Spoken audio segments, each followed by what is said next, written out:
اعوذ باللہ من الشیطان الرجیم، بسم اللہ الرحمن الرحیم۔ حضرت ہود علیہ السلام اور ان کی قوم عاد کا مطالعہ کر رہے ہیں۔ قال تبارک و تعالی وَإِلَىٰ عَادٍ أَخَاهُمْ هُودًا قَالَ يَا قَوْمِ اعْبُدُوا اللَّهَ مَا لَكُم مِّنْ إِلَٰهٍ غَيْرُهُ أَفَلَا تَتَّقُونَ قَالَ الْمَلَأُ الَّذِينَ كَفَرُوا من قومه انا لنراك في سفاهة وانا لنظنك من الكاذبين قال يا قوم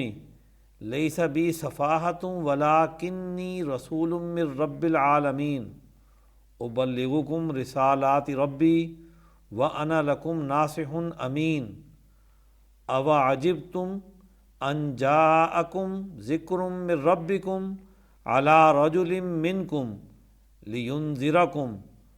واذکروا اذ جعلکم خلفاء من بعد قوم نوح وزادکم فی الخلق بسطا فاذکروا آلاء اللہ لعلکم تفلحون قالوا اجئتنا لنعبد اللہ وحدہ وَنَذَرَ مَا كَانَ يَعْبُدُ آبَاؤُنَا فَأْتِنَا بِمَا تَعِدُنَا إِن كُنتَ مِنَ الصَّادِقِينَ قَالَ قَدْ وَقَعَ عَلَيْكُم مِّن رَّبِّكُمْ رِجْسٌ وَغَضَبٌ أَتُجَادِلُونَنِي فِي أَسْمَاءٍ سَمَّيْتُمُوهَا أَنتُمْ وَآبَاؤُكُم مَّا نَزَّلَ اللَّهُ بِهَا مِن سُلْطَانٍ فانتظروا انی معکم من المنتظرین فانجیناہ والذین معہ برحمت منا وقطعنا دابر الذین کذبوا بآیاتنا وما كانوا مؤمنین۔ ارشاد باری تعالیٰ ہے، اور قوم عاد کی طرف ان کے بھائی ہود کو بھیجا، فرمایا اے میری قوم، اللہ کی بندگی کرو، اس کے سوا تمہارا کوئی معبود نہیں، سو کیا تم ڈرتے نہیں؟ اس کی قوم کے کافر سردار بولے، ہم تو تمہیں بیوقوف سمجھتے ہیں اور ہم تجھے جھوٹا خیال کرتے ہیں۔ فرمایا اے میری قوم، میں بیوقوف نہیں ہوں، لیکن میں پروردگار عالم کی طرف سے بھیجا ہوا ہوں، تمہیں اپنے رب کے پیغام پہنچاتا ہوں، اور میں تمہارا امانت دار خیر خواہ ہوں۔ کیا تمہیں تعجب ہوا کہ تمہارے رب کی طرف سے تمہیں میں سے ایک مرد کی زبانی تمہارے پاس نصیحت آئی تاکہ تمہیں ڈرائے؟ اور یاد کرو جب کہ تمہیں قوم نوح کے بعد جانشین بنایا اور ڈیل ڈول میں تمہیں پھیلاؤ زیادہ دیا، سو اللہ کی نعمتوں کو یاد کرو تاکہ تم نجات پاؤ۔ انہوں نے کہا کیا تو ہمارے پاس اس لیے آیا ہے کہ ہم ایک اللہ کی بندگی کریں؟ ہمارے باپ دادا جنہیں پوجتے ہیں انہیں چھوڑ دیں، پس جس چیز سے تو ہمیں ڈراتا ہے وہ لے آ اگر تو سچا ہے۔ فرمایا تمہارے رب کی طرف سے تم پر عذاب اور غصہ واقع ہو چکا، مجھ سے ان ناموں پر کیوں جھگڑتے ہو جو تم نے اور تمہارے باپ دادوں نے مقرر کیے ہیں؟ اللہ نے ان کی کوئی دلیل نہیں اتاری، سو انتظار کرو، میں بھی تمہارے ساتھ انتظار کرنے والا ہوں۔ پھر ہم نے اسے اور اس کے ساتھیوں کو اپنی رحمت سے بچا لیا، اور جو ہماری آیتوں کو جھٹلاتے تھے ان کی جڑ کاٹ دی، اور وہ مومن نہیں تھے کہ ان کے اندر خشک سالی کے اثرات جب آنا شروع ہوئے تو انہوں نے سوچا، ان کے اندر یہ تصور ابھرا کہ ہم خانہ کعبہ کے اندر ایک وفد بھیجتے ہیں بیت اللہ الحرام میں، یعنی دنیا کی تمام اقوام کا اور مسلمانوں کا جو قبلہ اول ہے، یعنی وہ مرکز جو توحید کا ہے، وہ سب سے پہلا مرکز یہی خانہ کعبہ ہے، جس کی اگلے دور میں تعمیر حضرت ابراہیم علیہ السلام نے کی، اور پھر اس کے بعد ابراہیم علیہ السلام نے بیت المقدس کی بنیاد رکھی۔ تو گویا ہر حوالے سے سب سے پہلا قبلہ وہ بیت اللہ الحرام ہے، اپنی تعمیر کے اعتبار سے بھی اور انسانیت کے مرکز ہونے کے اعتبار سے بھی، کہ انسانیت نے سب سے پہلے جس طرف رخ کیا ہے وہ بیت اللہ الحرام کی طرف ہے۔ اور خود حضور اکرم صلی اللہ علیہ وسلم نے بھی اپنی نبوت کی 23 سالہ زندگی میں بیت اللہ الحرام کی طرف ہی منہ کر کے نماز پڑھی ہے، یعنی آپ نے مکی زندگی کے اندر جو نماز پڑھی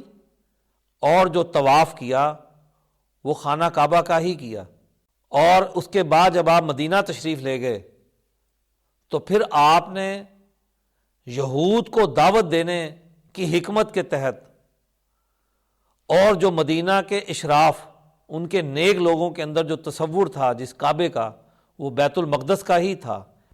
اس لیے آپ نے دعوت و تبلیغ کے نقطہ نظر سے 17 ماہ اس طرف منہ کر کے نماز پڑھی، لیکن آپ کا رجحان خانہ کعبہ کی طرف ہی تھا، تو اس لیے اللہ تعالیٰ نے آپ کو حکم دے دیا کہ آپ خانہ کعبہ کی طرف ہی منہ کر کے نماز پڑھیں۔ تو گویا یہ 17 مہینہ کا عرصہ ہے جس میں آپ نے دعوت و تبلیغ کے غرض سے بیت المقدس کی طرف منہ کر کے نماز پڑھی۔ ایک روایت ملتی ہے کہ صحابہ نے حضور اکرم صلی اللہ علیہ وآلہ وسلم سے پوچھا کہ سب سے پہلے مسجد کون سی تعمیر ہوئی؟ تو آپ صلی اللہ علیہ وسلم نے فرمایا کہ مسجد الحرام۔ صحابہ نے پوچھا کہ پھر اس کے بعد؟ آپ نے بتایا کہ اس کے بعد مسجد اقصیٰ۔ تو صحابہ نے پوچھا کتنے عرصے کے بعد؟ تو آپ صلی اللہ علیہ وسلم نے فرمایا کہ 40 سال کے بعد۔ تو گویا سب سے پہلا قبلہ ان اول بیت وضع للناس، یعنی جس کو قرآن حکیم نے بھی کہا کہ سب سے پہلا گھر جو انسانیت کے لیے تعمیر کیا گیا وہ بیت اللہ الحرام ہے۔ تو قوم عاد نے فیصلہ کیا کہ ہم ایک وفد بھیجتے ہیں تاکہ وہ اللہ تعالیٰ سے توبہ کرے، اللہ تعالیٰ سے مناجات کرے کہ وہ ہمارے گناہ معاف کرے اور ہم اس خشک سالی سے نکلیں۔ اب یہ ان کا ایک وفد جو ان کے مذہبی لوگوں کی رہنمائی میں جاتا ہے کہ وہاں جا کر طواف کرے گا اور اللہ تعالیٰ سے دعا کرے گا۔ وہاں پر جو قوم آباد ہے ان تک یہ اطلاع پہنچتی ہے، وہ بھی انہی میں سے ایک قبیلہ ہے جو اسی قوم سے تعلق رکھتا تھا۔ تو انہیں جب پتہ لگتا ہے کہ قوم عاد کا ایک وفد آ رہا ہے تو وہ مکہ سے باہر نکل کر، یعنی مسجد الحرام کے اس ایریے سے باہر نکل کر ان کا استقبال کرتے ہیں، اور پھر ان کے استقبال کے لیے بڑے اہتمام کرتے ہیں، ان کے لیے بڑے کھانے وغیرہ اور دوسری چیزیں، رقص و سرور کی محفلیں سجاتے ہیں، اور یوں یہ بالکل بھول جاتے ہیں کہ ہم کس مقصد کے لیے آئے تھے۔ ہوتا بھی یوں ہی ہے کہ جو قوم عیش و عشرت، رقص و سرور، ذہنی عیاشی اور لذتوں کے اندر گم ہو جاتی ہے، وہ اصل مقصد بھول جاتی ہے۔ وہ رسمی عبادات کرتی ہے اور اس کے بعد باقی اپنی خواہشات کے مطابق زندگی گزارتی ہے۔ وہ اصل حقیقت اور اصل مقصد کو بھول جاتی ہے۔ جیسے کوئی سفر کرنے والا مسافر جس مقصد کے لیے سفر پر جا رہا ہو اس کو بھول جائے، اصل حقیقت کو وہ بھول جائے، تو ایسے یہ بھی بھول گئے کہ ہم آئے کس لیے تھے۔ کھا رہے ہیں، پی رہے ہیں، ناچ گانے چل رہے ہیں کہ 40 دن گزرنے کے بعد ایک شاعرہ شعر پڑھتی ہے رقص کرتے ہوئے کہ ہم آئے تو یہاں پر توبہ کرنے کے لیے تھے، مسجد الحرام کی طرف جانے کے لیے، اور ہم یہاں آ کر رک گئے ہیں۔ تب ان کے لوگوں کی توجہ جاتی ہے، ان کے رہنماؤں کی توجہ جاتی ہے، اور وہ اپنے اصل مقصد کی طرف پھر جاتے ہیں اور مسجد الحرام میں جا کر اللہ کی طرف متوجہ ہوتے ہیں کہ تو ہم سے ناراض ہو گیا ہے تو ہمارے لیے کچھ رحم کر۔ تو اللہ تعالیٰ کی طرف سے ان کے سامنے 3 بادل پیش کیے جاتے ہیں، ایک سفید بادل، سرخ بادل اور کالے بادل۔ تو وہ ان میں سے کالے بادلوں کا انتخاب کرتے ہیں کہ اس کے اندر خوب بارش ہوتی ہے اور خوب میਂہ برستا ہے، تو اس سے خشک سالی ختم ہوگی۔ کیونکہ سفید بادل تو آتے ہیں اور چلے جاتے ہیں، اور سرخ بادلوں کے اندر بھی وہ بات نہیں ہوتی، تو وہ ان کالی گھٹاؤں کو انتخاب کر لیتے ہیں۔ تو وہ پھر اس کا وعدہ کر لیتے ہیں کہ ٹھیک ہے یہ تم پر برسے گا اور خوب برسے گا۔ یہ واپس آتے ہیں اور پھر اسی طرح اپنے گھمنڈ اور سرکشی میں رہتے ہیں کہ دیکھو ہمارے یہ بت، ہماری یہ شرک صحیح تو تھا، اسی لیے تو ہم سے اس نعمت کا وعدہ کیا گیا کہ یہ بادل ہم پر برسے گا۔ یعنی قوم جب غلط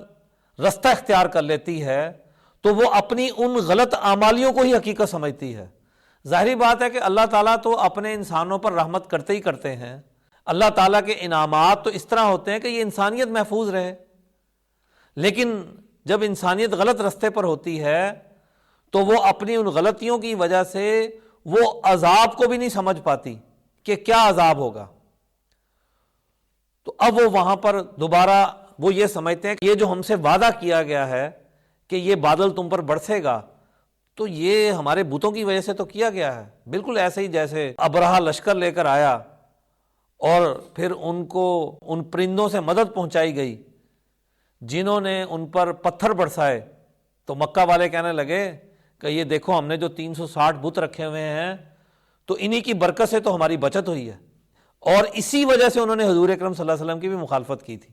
کہ دیکھو اللہ نے ہم پر کتنا انعام کیا تھا کہ وہ لشکر نے ہم پر حملہ کیا اور اس سے ہمیں محفوظ رکھا، تو یہ ہمارا شرک درست ہی تو ہے، تو یہ ہم درست مذہبی پر تو ہیں، ان خداؤں نے تو ہمیں بچایا ہے، وہ ان خداؤں کی برکت کو مانتے ہیں۔ تو یعنی قوم جب غلط تصورات پر آ جاتی ہے تو اپنے ان رویوں، ان تصورات، ان خواہشات، ان مذمومہ خیالات کو ہی درست تصور کرتی ہے، انہیں غلط تصور نہیں کرتی۔ تو ان پر پھر عذاب آیا، یعنی جیسے قوم نوح پر عذاب مائی آیا، ان پر عذاب ہوائی آیا۔ قال تبارک و تعالی وَأَمَّا عَادٌ فَأُهْلِكُوا بِرِيحٍ صَرْصَرٍ عَاتِيَةٍ سَخَّرَهَا عَلَيْهِمْ 7 لَيَالٍ و8 أَيَّامٍ حُسُومًا فَتَرَى الْقَوْمَ فِيهَا صَرْعَىٰ كَأَنَّهُمْ أَعْجَازُ نَخْلٍ خَاوِيَةٍ فَهَلْ تَرَىٰ لَهُم مِّن بَاقِیَةٍ۔ ارشاد باری تعالیٰ ہے، اور لیکن قوم عاد سو وہ ایک سخت آندھی سے ہلاک کیے گئے، وہ ان پر 7 راتیں اور 8 دن لگاتار چلتی رہی۔ اس قوم کو اس طرح گرا ہوا دیکھتا کہ گویا گری ہوئی کھجوروں کے تنے ہیں، سو کیا تمہیں ان میں کوئی بچا ہوا نظر آتا ہے؟ 7 دن تیز ہوا چلی اور بڑے بڑے جکھڑ اڑے ریت کے، اور پھر یہ سب کے سب ایسے اوندے منہ گرے ہوئے تھے جیسے درخت بے جان ہو کر گرے ہوئے ہوتے ہیں۔ قال تبارک و تعالی فَأَمَّا عَادٌ فَاسْتَكْبَرُوا فِي الْأَرْضِ بِغَيْرِ الْحَقِّ وَقَالُوا مَنْ أَشَدُّ مِنَّا قُوَّةً أَوَلَمْ يَرَوْا أَنَّ اللَّهَ الَّذِي خَلَقَهُمْ هُوَ أَشَدُّ مِنْهُمْ قُوَّةً وَكَانُوا بِآيَاتِنَا يَجْحَدُونَ فَأَرْسَلْنَا عَلَيْهِمْ رِيحًا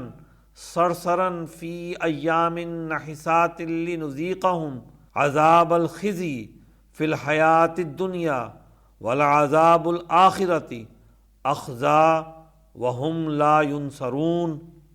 ارشاد باری تعالیٰ ہے، پس قوم عاد نے زمین میں ناحق تکبر کیا اور کہا ہم سے طاقت میں کون زیادہ ہے؟ کیا انہوں نے نہیں دیکھا کہ اللہ جس نے انہیں پیدا کیا ہے وہ ان سے طاقت میں کہیں بڑھ کر ہے، اور وہ ہماری آیتوں کا انکار کرتے رہے، پس ہم نے ان پر منحوس دنوں میں تیز آندھی بھیجی تاکہ ہم انہیں ذلت کے عذاب کا مزہ دنیا کی زندگی میں چکھا دیں، اور آخرت کا عذاب تو اور بھی ذلت کا ہے، اور ان کی مدد نہ کی جائے گی۔ وہ ان کو جو اپنی طاقت پر گھمنڈ تھا، جو پتھروں کو تراش کر اپنا گھر بناتے تھے، جو بڑے بڑے ستونوں والے خیموں میں رہتے تھے، جن کے قد طویل، جن کے جسم خوبصورت، جن کی شکلیں خوبصورت، جو اپنی ان تمام چیزوں پر اپنے آپ کو طاقتور سمجھتے تھے، جو یہ کہتے تھے کہ ہم سے بھلا کون زیادہ طاقتور ہو سکتا ہے، یہ گھمنڈ رکھنے والے، یہ پھر ایسے اوندے منہ پڑے ہوئے تھے کہ جیسے بے جان چیزیں پڑی ہوتی ہیں۔ ایک درخت جو طاقت سے کھڑا ہوتا ہے جب وہ گرتا ہے تو اوندے منہ گرا ہوتا ہے، ایک طوفان آتا ہے اور اسے گرا دے، ایسے ان کا حال تھا کہ جو پتھروں کے اندر اپنے ہاتھوں کی طاقت سے ان کو تراش کر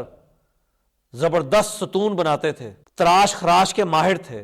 خوبصورت ڈیزائن بنا کر رہتے تھے۔ قال تبارک و تعالی الم تر کیف فعل ربک بعاد ارم ذات العماد التی لم یخلق مثلها فی البلاد۔ ارشاد باری تعالیٰ ہے، کیا آپ نے نہیں دیکھا کہ آپ کے رب نے عاد کے ساتھ کیا سلوک کیا جو نسل ارم سے ستونوں والے تھے کہ ان جیسا شہروں میں پیدا نہیں کیا گیا۔ تو پھر جب ان کے اوپر عذاب آیا تو ان کی وہ تمام ڈٹائی، وہ تمام سرکشی ان کے کسی کام نہیں آئی۔ ان پر یہ عذاب اس لیے آیا کہ انہوں نے اللہ کی آیات کو جھٹلایا، انہوں نے اپنے عقل مند ترین فرد کا مذاق اڑایا۔ تو جب کوئی قوم اپنی اصل تعلیمات کے راستے سے ہٹ جاتی ہے تو ان کے اوپر اسی طرح کے عذاب آتے ہیں۔ ہمارے لیے تو اللہ کے رسول نے پناہ مانگی تھی کہ نہ ان کے اوپر آسمان سے عذاب آئے نہ زمین سے عذاب آئے، لیکن اگر کوئی قوم سرکشی اور غلطیاں کرتی ہے تو ان کے عذاب تو ان کو آتا ہی آتا ہے، کیونکہ برائی بھی اپنی ایک شکل بناتی ہے اور نیکی بھی اپنی ایک شکل بناتی ہے۔ تو کہا تھا کہ اندر سے عذاب آئیں گے، یہ نہیں ممکن کہ عذاب بالکل ہی نہ آئے، نہ آسمان سے عذاب آئے گا نہ زمین سے عذاب آئے گا، لیکن ان کے اندر سے عذاب پھوٹیں گے۔ بھائی بھائی کا دشمن بن جائے، اولاد والدین کے اندر فرق آ جائے، قوم مذہب کے نام پر فرقوں میں بڑھ جائے، قوم میں بیماریاں پیدا ہو جائیں، ہر بندہ اپنی جیب میں ہر وقت دوائیاں رکھے اور کروڑوں لوگ بیمار ہوں، کسی نہ کسی صورت میں کوئی نہ کوئی شکل بیماری کی ان کے اندر موجود ہو، تو اللہ کا عذاب ہی تو ہے۔ ہر وقت خوف کی حالت میں رہنا، ہر وقت اس ڈر میں رہنا کہ کل کو بھوک مسلط نہ ہو جائے، ہر وقت اسی چکر میں رہنا کہ کہاں کہاں سے دولت حاصل کریں، کہاں کہاں سے کمائیں۔ غریب اپنی غربت کو مٹانے کے لیے ہر وقت بھوک کی فکر میں، اور عیاش طبقہ ہر وقت دولت اکٹھی کرنے کی فکر میں تاکہ اس کی عیاشی نہ رکے، تو ایسی قوم کے اندر عذاب تو آتا ہی ہے۔ لیکن حضور اکرم صلی اللہ علیہ وسلم نے چونکہ ہمارے لیے دعا کی تھی تو عذاب آسمان کا اور زمین کا نہیں، ہمارے اپنے اندر سے وہ عذاب پھوٹیں گے اور پھوٹ رہے ہیں۔ تو اس لیے اللہ تعالیٰ سے دعا ہے کہ اللہ تعالیٰ ہم سب کو ہدایت دیں اور ان واقعات کو جو قرآن حکیم نے بیان کیے ہیں تو ان سے عبرت حاصل کرنے کی توفیق عطا کریں۔